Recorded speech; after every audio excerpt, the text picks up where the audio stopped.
Bonjour, nous continuons la série sur le petit épeautre et dans cette série-là je vais vous faire une barre céréale. Hein, vraiment vous allez mettre des choses, on sait ce qu'il y aura dedans. Voilà, il vous faut une casserole. Bon, moi j'ai pris un poêlon à sucre. Je vais mettre du miel, là il y a 100 grammes de miel. Je mets alors soit du beurre, soit de la graisse de coco. Hein. C'est selon vos goûts. Là, j'ai mis un peu des deux. Là, c'est du muesli. Alors, vous prenez un muesli bio, si possible. Des graines de tournesol. Là, j'ai mis un peu de dattes coupées et du cranberry. Et là, donc, le fameux petit épeautre, mais soufflé. Alors, vous l'achetez dans les magasins bio. Du chocolat, donc en soit vous achetez des pépites. Là, moi pris des carrés de chocolat que je coupais en petits cubes. Et vous prenez, alors soit vous avez un moule spécial pour faire les barres céréales, ou soit, et bien là, moi j'ai pas, donc j'ai pris un moule à cake que j'ai beurré et mis le papier sulfure.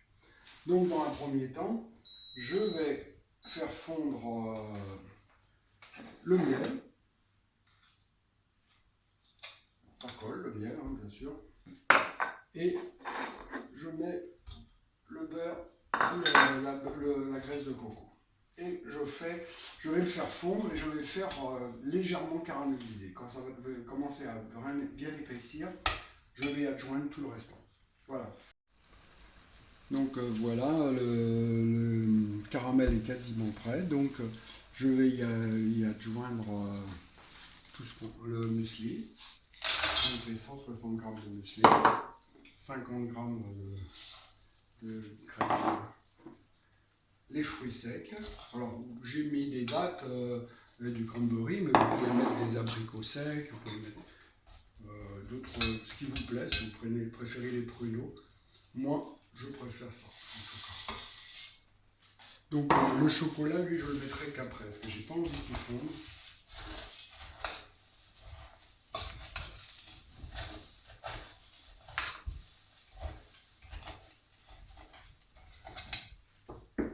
Donc, c'est bien mélangé, là, maintenant. Je vais mettre le chocolat, enfin, les pépites de chocolat. Voilà. Donc moi je fais ces barres céréales sans cuisson. Mais vous pouvez les cuire. Ils seront plus sèches et ils se tiendront un peu mieux. Là, c'est pour proposer une autre version qui est bien aussi. C'est plus moelleux.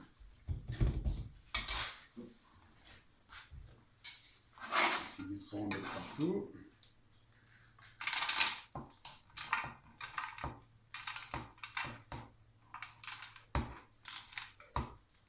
Alors l'intérêt de mettre de la graisse de coco plutôt que le beurre, c'est que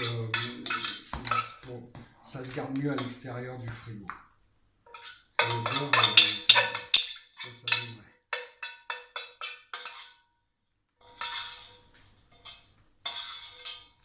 Voilà. Donc là, il faut bien tasser.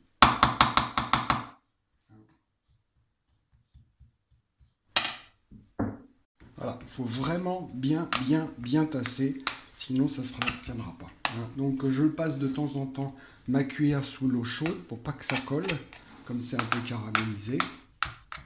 Voilà. Et maintenant, je vais le mettre à refroidir au réfrigérateur. Et je vais vous faire, on va les découper, vous verrez après. Bon voilà, maintenant c'est bien refroidi, donc on va le démouler.